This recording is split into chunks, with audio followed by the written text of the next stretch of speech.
आज की चर्चा की शुरुआत एक जानी पहचानी और शायद अम, थोड़ी दर्दनाक स्थिति से करते हैं। सोचिए, एक ट्रेडर के दिन की शुरुआत होती है एक बहुत ही शानदार ट्रेड से। सुबह 9:30 बजे ही एक अच्छा खासा मुनाफा अकाउंट में दिख रहा है और आत्मविश्वास 7वें आसमान पर है। लगता है कि आज का दिन तो बस अपना ही है।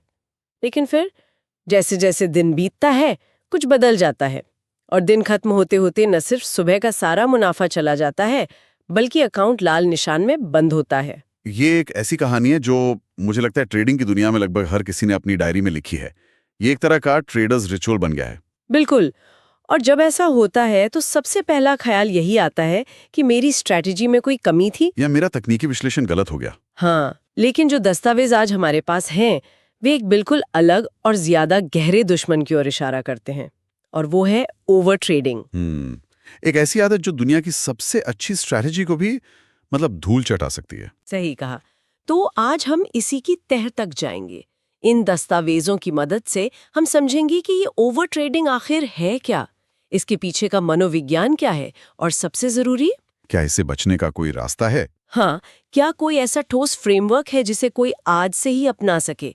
ये पड़ताल सिर्फ चार्ट्स और कैंडल्स के बारे में नहीं बल्कि उस दिमागी खेल के बारे में है जो स्क्रीन के पीछे चल रहा होता है। चलिए इस उलझी हुई गुत्थी को सुलझाते हैं। तो चलिए सबसे पहले इसे परिभाषित करते हैं। ये ओवर ट्रेडिंग आखिर है क्या? देखिए, स्रोत के हिसाब से इसका मतलब बहुत सीधा है। अच्छा। बिना किसी ठोस वजह या अपने तयशुदा सेटअप के बिना ट्रेड लेना। ओके। या फिर एक बड़े मुनाफे या नुकसान के बाद आप बस भावनाओं में बहकर एक के बाद एक ट्रेड करते जाते हैं। दस्तावेज में एक बहुत ही गंभीर बात कही गई है।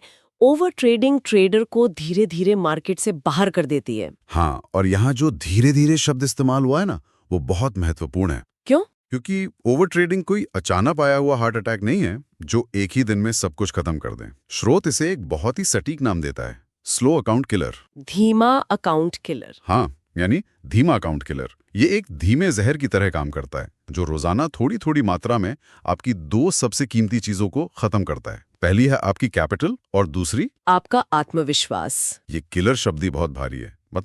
ज्यादातर लोग सोचता है कि मार्केट में बड़ा लॉस किसी एक गलत ट्रेड से होता है, पर यह स्रोत कह रहा है कि असली खतरा उन छोटी छोटी गलतियों में है जो रोज होती हैं। बिल्कुल।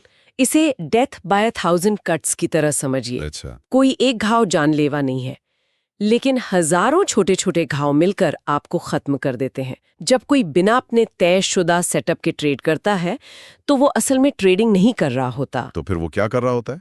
वो उम्मीद या डर के आधार पर दांव लगा रहा होता है। मैंने विश्लेषण पर आधारित नहीं होते, बल्कि इस भावना पर कि शायद ये ऊपर जाएगा या मुझे अपना पिछला नुकसान वापस पाना है। उस पल में ट्रेडिंग और जुए के बीच की महीन रेखा पूरी तरह मिट जाती है। लेकिन इसमें एक और भी खतरनाक पहलू हो सकता है।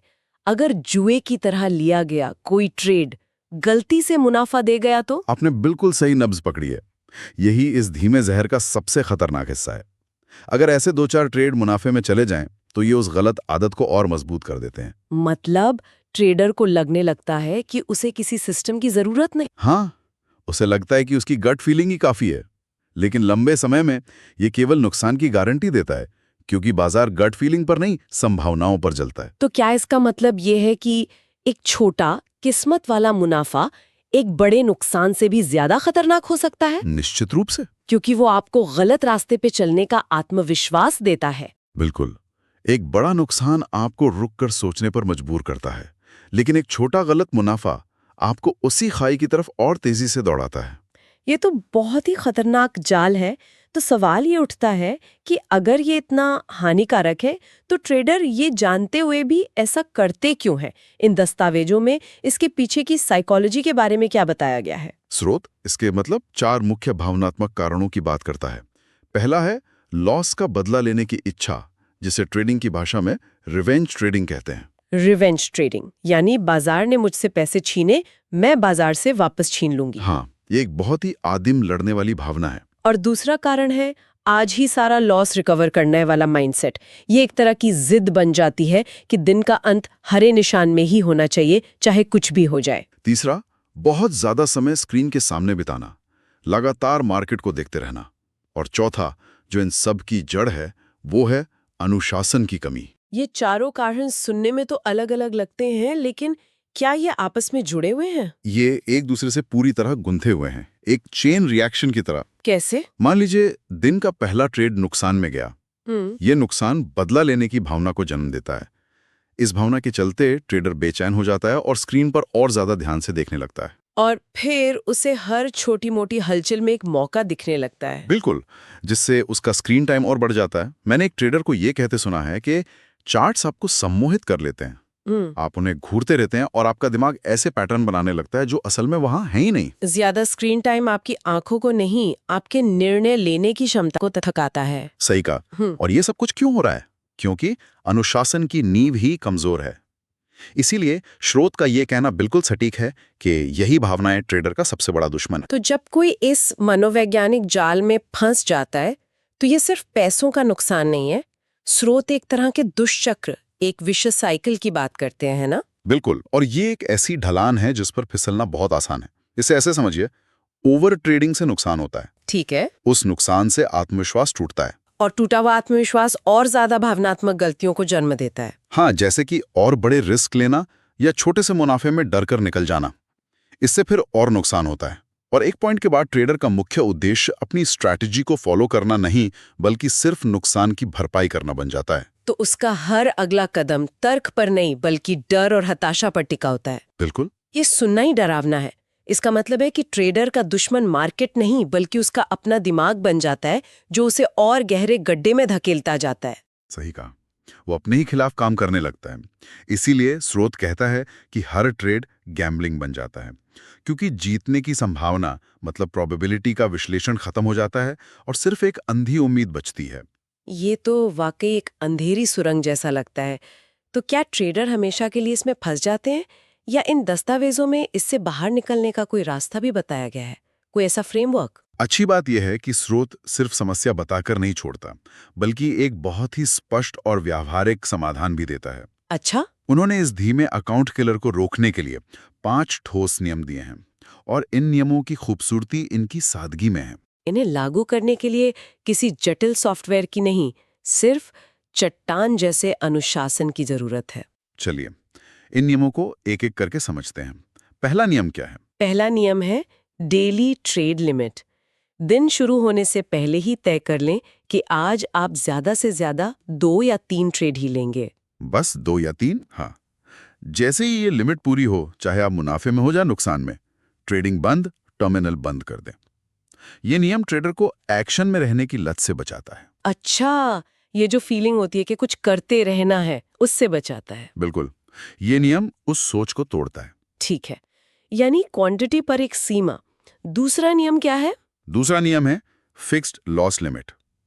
ट्रेडिंग शुरू करने से पहले ही रुपयों में दिन का अधिकतम नुकसान तय कर लें। मान लीजिए 500 रुपए या 1000 रुपए। ठीक है। जिस पल, जिस सेकंड आपका नुकसान उस लिमिट को छू जाए, उसी पल सारे सिस्टम बंद कर दें।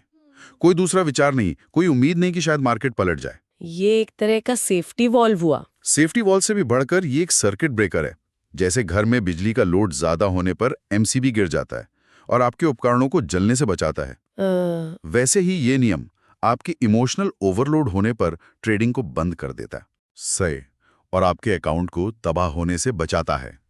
ये भावनाओं को समीकरण से बाहर निकालने का सबसे प्रभावी तरीका है। ये बहुत दमदार तरीका है सोचने का। तीसरा नियम? तीसरा है वन सेटअप रूल। सिर्फ अपने 1 या 2 सबसे भरोसेमंद, बार बार परखे हुए सेटअप पर ही ट्रेड करें। हर बनती हुई कैंडल पर मौके ना तलाशें। नहीं, हर छोटी मोटी मूवमेंट पर मौके तलाशने की कोशिश ना करें। अपने मौके का इंतजार करें। स्रोत में इसके लिए कोई उदाहरण दिया गया है? हाँ, इसे एक शिकारी की तरह सोचने के लिए कहा गया है। एक शेर जंगल में हर जानवर के पीछे नहीं भागता। सही बात है। वो घंटों तक झाड़ियों में छिपकर धैर्य के साथ सही मौके का, अपने पसंदीदा शिकार का इंतजार करता है। एक ट्रेडर के लिए उसका सेटअप ही उसका पसंदीदा शिकार है। वो हर शिकार के पीछे भागकर अपनी ऊर्जा बर्बाद नहीं करता। बहुत अच्छा उदाहरण है। इसका मतलब तो ये हुआ कि ज्यादातर समय एक पेशेवर ट्रेडर का काम ट्रेडिंग करना नहीं, बल्कि शिकार करना है, और शिकार में 99% समय इंतजार होता है। आपने बिल्कुल सही समझा। ट्रेडिंग का ज्यादातर हिस्सा इंतजार करना ही है। चौथा नियम थोड़ा दिलचस्प लगता है, लॉस के बाद ब्रेक।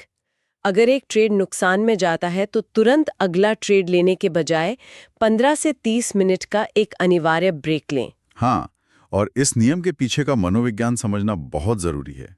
ये सिर्फ एक पॉज या चाय पीने का ब्रेक नहीं है। तो फिर ये क्या है? ये आपके दिमाग को एमिगडाला हाईजैक से बचाने का एक न्यूरोलॉजिकल टूल है। नुकसान होने के तुरंत बाद हमारा दिमाग एक आदिम लड़ने या भागने मोड में चला जाता है। फाइट और फ्लाइट। हाँ, दिमाग का भावनात्मक हिस्सा जिसे एमिगडाला कहते हैं, वो तार्किक हिस्से यानी प्रीफ्रंटल कॉर्टेक्स पर हावी हो जाता है। उस स्थिति में लिया गया कोई भी निर्णय तार्किक हो ही नहीं सकता। अच्छा, तो ये 15 मिनट का ब्रेक? ये ब्रेक आपके दिमाग के तार्किक हिस्से को वापस कंट्रोल लेने का मौका देता है। आप लिटरली अपने दिमाग को रीबूट कर रहे हैं। वाह, ये तो सिर्फ एक नियम नहीं, एक तरह का मेंटल हेल्थ टूल है। और पांचवा और आखिरी नियम, जो सुनने में शायद सबसे सरल है, no trade is also a trade. यानी ट्रेड न करना भी एक तरह का ट्रेड है। और शायद सबसे मुश्किल भी। बिल्कुल। ये नियम एक शौकिया और एक पेशेवर ट्रेडर के बीच का सबसे बड़ा अंतर दिखाता है। कैसे? एक शौकिया ट्रेडर को लगता है कि उसे रोज पैसा कमाना है, उसे हर दिन एक्शन चाहिए। एक पेशेवर ट्रेडर ये समझता है कि उसकी पहली जिम्मेदारी पैसा कमाना नहीं, बल्कि अपनी पूंजी को बचाना है। एकदम सही। अगर आज बाजार में कोई स्पष्ट मौका नहीं है, उसकी स्ट्रेटजी के हिसाब से कोई सेटअप नहीं बन रहा, तो किनारे पे बैठना और अपनी पूंजी को सुरक्षित रखना ही दिन का सबसे अच्छा और सबसे मुनाफे वाला ट्रेड है। ये स्वीकार करना कि हर दिन ट्रेडिंग करने का दिन नहीं होता, ये परिपक्वता की निशानी है। हाँ, इन पांचों नियमों को सुनकर ऐसा लगता है कि ये सिर्फ ट्रेडिंग के नियम नहीं है, बल्कि ये एक मानसिकता में, एक माइंडसेट में बदलाव की बात कर रहे हैं। बिल्कुल। ये नियमों के जरिए एक नया माइंडसेट बनाने की प्रक्रिया है। और शायद इसीलिए स्रोत का अंतिम निष्कर्ष इन सभी नियमों को एक साथ पिरो देता है। उसमें लिखा है, मार्केट रोज मौका देता है, लेकिन कैपिटल और माइंडसेट रोज वापस नहीं आते। अगर हम पूरी चर्चा का सार निकालें तो वो इसी एक वाक्य में है। ये एक बहुत ही शक्तिशाली विचार है। सोचिए, एक ट्रेडर की दो सबसे कीमती चीजें क्या हैं? उसकी पूंजी और उसका दिमाग। उसका शांत, केंद्रित दिमाग। ये 5 नियम सिर्फ नियम नहीं हैं, बल्कि ये इन दो चीजों को बचाने का एक कवच है। जब कोई नियमों का पालन करता है तो सफलता का पैमाना ही बदल जाता है। आप कह रही हैं कि सफलता का पैमाना प्रॉफिट लॉस से हटकर कुछ और बन जाता है? हाँ, सफलता इस बात से नहीं मापी जाती कि आज कितना कमाया, बल्कि इस बात से कि क्या आज नियमों का पूरी तरह से पालन हुआ। तो इसका मतलब ये है कि अगर किसी ने अपनी लॉस लिमिट पर ट्रेडिंग बंद कर दी, तो दिन भले ही नुकसान में बंद हुआ हो, लेकिन एक अनुशासित ट्रेडर के तौर पे वो सफल रहा। बिल्कुल। उसकी जीत पैसों में नहीं, बल्कि प्रोसेस में है। आपने इसे पूरी तरह समझ लिया, क्योंकि उसने अपनी पूंजी को बड़े नुकसान से बचाया और अपने मानसिक संतुलन को बिगड़ने नहीं दिया। वो कल एक नए शांत दिमाग के साथ बाजार में वापस आ सकता है। और यहीं से स्रोत का अंतिम वाक्य समझ में आता है, जो बचाना सीख जाता है वही कमाना शुरू करता है। कमाना बचाने की प्रक्रिया का एक स्वाभाविक परिणाम है, एक बाय प्रोडक्ट है, ना कि पहला लक्ष्य। ये ट्रेडिंग को देखने का नजरिया ही पूरी तरह से बदल देता है। हाँ, ये आक्रामक होकर पैसा बनाने के बजाय रक्षात्मक होकर अपनी पूंजी को बचाने का खेल बन जाता है। तो आज की इस पड़ताल में हमने देखा कि कैसे एक सफल ट्रेडर बनने की राह सिर्फ अच्छी स्ट्रैटेजी या तकनीकी विश्लेषण से नहीं, बल्कि गहरे चट्टान जैसे अनुशासन से होकर गुजरती है। हमने ओवर ट्रेडिंग के मनोवैज्ञानिक कारणों को समझा, उसके विनाशकारी परिणामों को देखा और उससे बचने के लिए 5 ठोस नियमों की एक स्पष्ट रूपरेखा पर भी बात की। ये एक ऐसी यात्रा है जिसमें बाजार को जीतने से पहले खुद को जीतना पड़ता है। बहुत खूब कहा। यहाँ एक विचार सोचने के लिए छोड़ा जा सकता है। आज की हमारी पूरी बातचीत और इन दस्तावेजों का जोर गलत ट्रेड को रोकने पर है। तो सवाल ये उठता है, अगर सफल ट्रेडिंग का 90% हिस्सा सही मौके का धैर्य से इंतजार करना है, तो एक पेशेवर ट्रेडर अपना ज्यादातर समय असल में क्या करते हुए बिताता है? ट्रेड करते हुए या खुद को गलत समय पर ट्रेड करने से रोकते हुए?